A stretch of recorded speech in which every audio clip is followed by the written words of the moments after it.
কল্পনা করুন তো এমন একটি মাংস যার এক কামড়েই মুখের ভিতরে সব কিছু মিলিয়ে যায়, যার দাম প্রতি কেজিতে প্রায় 50,000 টাকারও বেশি। এটি সাধারণ কোনো গরুর মাংস নয়, এটি কোবে বিফ। কোবে বিফ আসে শুধুমাত্র জাপানের হিয়োগো প্রদেশ থেকে।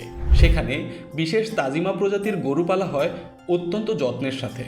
3 বছরেরও বেশি সময় ধরে এই গরুগুলো পায় বিশেষ খাবার, বিশুদ্ধ পানি এবং সম্পূর্ণ স্ট্রেস মুক্ত পরিবেশ। কেউ কেউ বলেন এদের মালিশও দেওয়া হয় শুধু মাংসের মান নিখুঁত রাখতে। এ মাংসের সবচেয়ে আশ্চর্যজনক বৈশিষ্ট্য হলো এর মার্বেলিং। চর্বির সুতো যেন মাংসের ভেতরে শিল্পকর্মের মতো ছড়িয়ে থাকে। এই কারণে মাংস রান্না হলে এত নরম, এত সুস্বাদু হয় যে জিভে রাখলেই গলে যায়।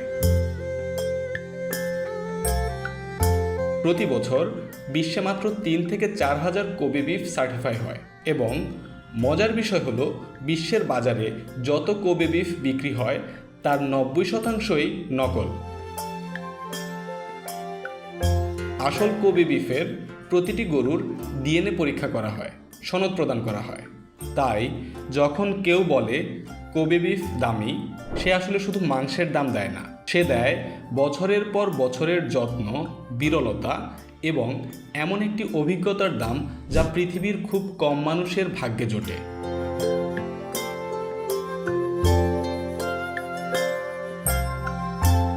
কোবে বিফ এটি শুধু খাবার নয়, এটি একটি শিল্প।